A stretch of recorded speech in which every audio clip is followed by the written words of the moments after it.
FTP நேயர்களுக்கு வணக்கம். வணக்கம் அம்சி. அமித்ஷா அவர்களின் தமிழக வருகைக்கு பிறகு அவர் குறிப்பா ஒரு விஷயத்த முன்வைத்திருக்கிறாரு. தமிழகத்துல வெற்றி பெறக்கூடிய ஒரு 50 தொகுதிகளை அடையாளம் காணுங்கள், அதற்கு நம்ம முக்கியத்துவம் கொடுக்கணும். 2026ல இதோட இம்பாக்ட், அதுவும் குறிப்பா பாஜகவோட இம்பாக்ட் தமிழ்நாட்டுல பெருசா இருக்கணும்ன்ற மாதிரி சொல்லியிருக்காரு. சோ இதை எப்படி நீங்க பாக்குறீங்க? இதை நான் முன்னமே பல நேர்காணல் சொல்றதுதான். பாஜக 24 தேர்தலில் 11% ஓட்டு எடுத்திருக்காங்க. அந்த 11%க்கான சீட்டு வாங்குறது தான் மெயினா பாக்குறாங்க. இது அதிமுகவை அவங்க ப்ரிஃபர் பண்ணத ரீசனே என்ன, அந்த 11%க்கான சீட்டு மட்டும் கொஞ்சம் சீட்டு வாங்கி போட்டியிட மட்டும் கொஞ்சம் தொகுதியில் வெற்றியும் பெறலாம் அப்படின்றதுனால தான் அதிமுக ப்ரிஃபர் பண்ணியிருக்காங்க. இன்னைக்கு அமித்ஷா பேசணும், அது 50 தொகுதின்ற பட்சத்தில் அது 50 தொகுதி மினிமம் நம்ம கண்டெஸ்ட் பண்ணியே தீரணும்ன்ற அந்த மாதிரி அந்த ஒரு பாயிண்ட் தான் அவர் எஸ்டாப்ளிஷ் பண்ணிட்டு போயிருக்காரு. 2021 இருந்த பாஜகவிற்கும் 2026ல இப்ப இருக்க போகிற பாஜகவிற்கும் என்ன மாதிரியான வேறுபாடுகள் இருக்குதா, என்ன மாதிரியான வளர்ச்சி இருக்கிறதா நீங்க பாக்குறீங்க? இது நல்ல கேள்வி. வளர்ச்சி ஒரு பக்கம் நிறைய பேர் சொன்னாங்க. இப்ப அமித்ஷா 50 தொகுதி கேட்ட போது கூட 21ல முருகன் எங்களுக்கு 70 தொகுதி கொடுங்க அப்படின்னு தான் கேட்டாங்க. பட் ஆனா கடைசி 20 தொகுதி தான் எடப்பாடி கொடுத்தாரு. இப்போ அந்த மாதிரிதான் கொடுப்பாங்க அப்படின்னு சொல்றாங்க. ஆனால் நீங்க 2021ல இருந்த பாஜக வளர்ச்சி விட்டுருங்க, பாஜகவோட பொசிஷனுக்கும் 26ல இருக்க பொசிஷன் வித்தியாசம். 2021 நிலவரப்படி வச்சுக்கோங்க, 19 நாடாளுமன்ற கணக்கு எடுத்துக்கிட்டோம்னா பாஜக என்பது பாமகவை விட சிறிய கட்சி. நிச்சயமா. சோ அவங்க பாமக ஃபர்ஸ்ட் 23 ஃபைனலைஸ் பண்றதாலே பண்ணிட்டாரு. அப்பவே ஆல்மோஸ்ட் கிளியர் ஆயிடுச்சு, பாமகவோட குறைவான சீட் தான் பாஜக கொடுப்பாருன்னு. அப்படிதான் எஸ்டாப்ளிஷ் பண்ணாரு. அது மட்டும் இல்ல, பாஜகவுக்கு 21ல பெரிய பார்கெனிங் ஆப்ஷன்ஸ் கிடையாது. அவங்க திமுக காங்கிரஸ் கூட்டணி ஓரளவு கமிட் ஆகி இருந்தால இப்ப பார்கெனிங் ஆப்ஷன்ஸ் இங்க பெருசா இல்லை. இப்ப இங்க பார்கெனிங் ஆப்ஷன்ஸ் பாஜக பல ஆப்ஷன்ஸ் வச்சிருக்காங்க. ரிட்டர்ன் ஆப்ஷன்ஸ் நிறைய இருக்கு. அது நிறைய பேர் நான் பேசி நான் கூட சொல்லியிருக்கேன். ஒரு பாஜக பாமக சேர்ந்து மறுபடியுமே ஒரு 2024 இந்திய மாதிரி ஒரு அணி அமைக்கலாம் அப்படின்னு அந்த ஒரு அவங்க பார்கெனிங் பொசிஷனா இருக்காங்க. இது எல்லாத்தையும் விட மெயினா என்னன்னா, 21ல பாண்டிச்சேரி தேர்தல் பாஜக ரொம்ப முக்கியம். பாண்டிச்சேரியில ஆட்சிக்கு வரணும்னு பார்த்தாங்க. அங்க இருக்கிற அதிமுக கூட்டணியில வேணும், கம்மியான சீட் வேணும்னு. பாண்டிச்சேரியில மொத்தம் 30 தொகுதி தான். அந்த 30 தொகுதியை 3 கட்சி பிரிக்கிறது கஷ்டம்.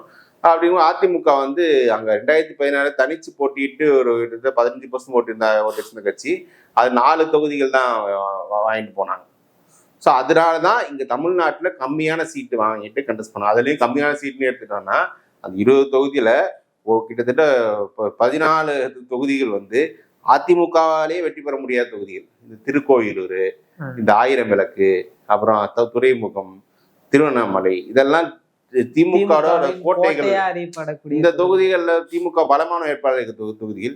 இந்த தொகுதியில் அதிமுக வெற்றி பெற முடியாது. அந்த மாதிரி தொகுதிகளை பிஜேபி ஒதுக்கியிருக்காங்க. இதெல்லாம் தெரிஞ்சுதான் வாங்கினாங்க. டெல்லி சமூகத்தோடு தான் தெரிந்து வாங்கினாங்க. டெல்லி அன்னைக்கு பாஜக, தமிழக பாஜக டிபார்ட்மெண்ட்ஸ்ல பல கொஸ்டின் இஷ்யூஸ் டெல்லிக்கு இருந்தால நம்ம தமிழ்நாடு பாஜக ஒரு பார்கெனிங் ஆப்ஷனை வச்சு பாண்டிச்சேரியில டீல் வாங்கிட்டு போயிட்டாங்க. இப்போ 26 வரும்போது அந்த மாதிரிலாம் கிடையாது. தமிழ்நாட்டுல என்ன கணக்கு, தமிழ்நாட்டுல 11% வச்சிருக்கோம். அந்த 11%க்கான ஓட்டு, அந்த 11%க்கான சீட்டு வாங்குறது தான் ப்ரையாரிட்டி. அது இப்பவே ரெடி பண்ணிக்குவாங்க. நம்ம கடைசி நேரத்தில் நம்ம பலம் இல்லாத தொகுதியில் கேட்க முடியாது. அப்ப நம்ம அதிமுகவுக்கு இப்ப கொங்கு மண்டலத்துல பலம் இருக்கு. கொங்கு மண்டல கணிசமான சீட்டு, சென்னை ரீஜன்ல பாஜக அதிமுகவோட பலமா இருக்குன்னு அமித்ஷா நம்புறாரு. அவங்க சென்னை ரீஜன்ல சீட்டு, தென் மாவட்ட சீட்டு, இந்த 3 பகுதிகளில் ஃபோக்கஸ் பண்ணி ஒர்க் பண்ணுவாங்கன்னு நான் நினைக்கிறேன். பாஜக குறிப்பா திமுக நிற்கின்ற தொகுதிகளை தவிர்த்து திமுக கூட்டணியில் இருக்கின்ற தொகுதிகளோடு போட்டியிட்டால் அவர்களுக்கு வெற்றி வாய்ப்பு கொஞ்சம் இல்ல. அது நம்ம பிளான் பண்ண முடியாது. அவங்க எப்படி திமுக தொகுதி தான் நிற்க முடியும், காங்கிரஸ் தொகுதி தான் பிளான் பண்ண முடியாது. அதிமுகவே ஃபர்ஸ்ட் அதுக்கு அந்த மாதிரி ஆப்ஷன் அந்த ஃபுல்லா கூட்டணி கட்சிகள் தொகுதி எல்லாமே பாஜக கொடுத்துட மாட்டாங்க. அவங்க கணிசமா அதுலயும் நாங்க திமுக போட்டியிடுற தொகுதியில எப்படி எங்களுக்கு ஒரு ஷேரோ அதே அளவு பர்சன்டேஜ் திமுக போட்டியிடாத தொகுதியிலும் அவங்க கொடுக்கணும். ஸோ அப்படிதான் பார்ப்பாங்க. நான் என்ன பாக்குறேன்னு சொல்றேன்னா, அந்த ரீஜன் வைஸா இருக்கும். இப்போ அதிமுக இந்த 24 பாராளுமன்ற கணக்குப்படி பார்த்தீங்கன்னா தென் மாவட்டங்கள்ல அதிமுகவோட என்டிஏ ஓட்டு அதிகம். சென்னையில சென்னை ரீஜனுக்குள்ள அதிமுகவோட என்டிஏ ஓட்டு அதிகம். இங்க அதிகமா அவங்க சீட்ஸ் அதிமுக ஒதுக்க ட்ரை பண்ணுவாங்க. பாஜக என்ன பாயிண்ட் ஆஃப் வியூனா இங்கேயே சீட்ஸ் ஒதுக்குங்க, ஆனா 2 பேரும் சேர்ந்து அதில் வெற்றி பெறக்கூடிய பொசிஷன்ல இருக்கிற கொங்கு மண்டலத்தில் எங்களுக்கு கூடுதலா சீட்ஸ் கொடுங்க. அதிமுக இப்ப பாஜக போனாட்டி ஜெயிச்ச நாள்ல 2 வந்து கொங்கு மண்டலத்துல தொகுதிகள். நிச்சயமா. அப்ப கொங்கு மண்டலத்துல அவ்வளவு சீட் பண்ணும்போது பாஜக 2, அதிமுக அவ்வளவு சீட் ஜெயிக்கும் 2 தொகுதி தான் வரும். அந்த ஷேர் அதிகமா வேணும்னு அவங்க எதிர்பார்ப்பாங்க. ஆனா கொங்கு மண்டலம் எப்போதுமே அதிமுக தன் வசம் வச்சுக்க. அது அப்ப அவங்க என்ன சொல்லுவாங்க, நாங்க இல்லைன்னா உங்களை ஜெயிக்க முடியும், 24 நீங்க ஜெயிச்சிருக்கணும். கொங்கு மண்டலம் அதிமுக கோட்டைன்றதால 24 அதிமுக ஜெயிச்சிருக்கணும். அப்ப 24 பாஜக இல்லாத அதிமுக கொங்கு மண்டலத்திலே தோக்குது. ஸோ நீங்க எங்க நாங்க எல்லாம் உங்களை கொங்கு மண்டலம் ஃபைட் பண்ண முடியாது கிளைம் வச்சுட்டு அவங்க அங்க சீட்ஸ் வாங்குவாங்க. ஈஸியா ஜெயிக்கக்கூடிய தொகுதிகளை பாஜக ஒருவேளை தன்வசம் படுத்திக்கிட்டா அது அதிமுகவை தோல்வியில் தள்ளக்கூடிய ஒரு இடமா இல்ல. இது வந்து பிஜேபி பிரச்சனை. அதிமுக ஜெயிக்கிறாங்க. பிஜேபியோட 11% ஓட்டுக்காக அவர் கூட்டணி வேணும்னு வரும்போது அந்த 11% உரிய தொகுதிகள் அவர் கொடுத்தா தீரும். 2021 இதே எடப்பாடி எப்படி ட்ரீட் பண்ணாருன்னு பிஜேபி எல்லாருக்குமே தெரியும், எந்த மாதிரி தொகுதிகள் கொடுத்தாருன்னு. அந்த மாதிரி தொகுதியெல்லாம் நாங்க இப்போ வாங்க மாட்டோம். நாங்க ஜெயிக்கிறது 50 தொகுதியில விண்ணப்ப சீட்ஸ் ஐடென்டிஃபை பண்ணி அவங்க போனாதான் அதுல 20-25 ஜெயிக்க முடியும். அவங்க அப்படித்தான் அவங்க பிளான் பண்றாங்க. இதுக்கு முன்பாக நீங்க வந்து ஒரு விஷயத்தை குறிப்பிட்டு சொன்னீங்க, 2021 திமுகவின் வெற்றியை நிரூபிக்கக்கூடிய தொகுதிகளில் வந்து பாஜக வேட்பாளர் நிறுத்தப்பட்டாங்க. அந்த மாதிரி இந்த முறையும் வந்து அந்த மாதிரி அந்த மாதிரி வந்துடக்கூடாது. இங்க திருவண்ணாமலை இந்த 1000 விளக்கு துறைமுகம் சீட்டு வந்து பாஜக மீண்டும் கேட்பாங்க. ஆனா திருவண்ணாமலை திருக்கோயிலூர் போன்ற தொகுதியில் எங்களுக்கு கொடுக்கறது வேஸ்ட். அதை கொடுத்து நாங்க வெற்றி பெறவும் முடியாது. சும்மா கணக்குன்னு ஒண்ணு நிக்கிறதுக்க முடியாது.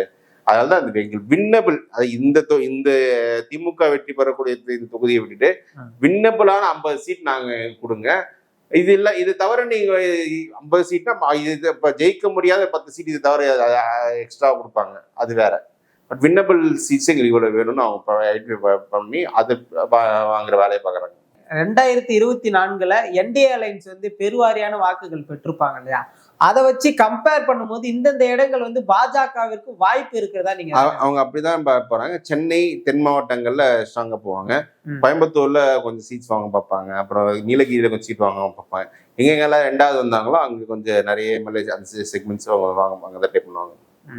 இதையெல்லாம் பார்க்கும்போது 2021க்கும் 2026க்கும் என்ன வித்தியாசம் இருக்கிறதா? வித்தியாசம்ன்றது இடையில நடந்த 24 நாடாளுமன்ற தேர்தல் தான். அதுல வந்து பாஜக 21 பெற்ற அந்த 40% ஓட்டுல என்டிஏவோட ஓட்டு மட்டுமே 18%.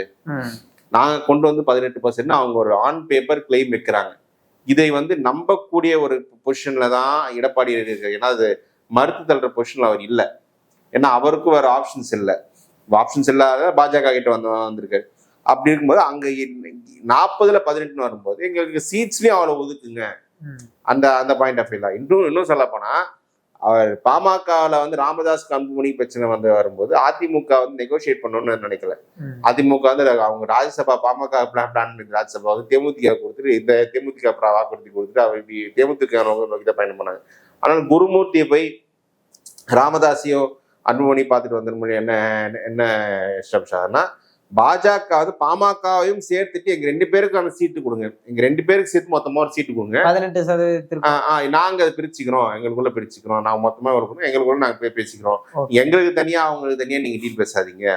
பாமகவுக்கும் என்னன்னா நீங்க பாஜகவோட சேர்த்து நம்ம ஒரு பெரிய டீல் பேசினா ஒரு நல்ல தொகுதி வாங்கலாம், ஒரு நல்ல எண்ணிக்கை தொகுதி வாங்கலாம்.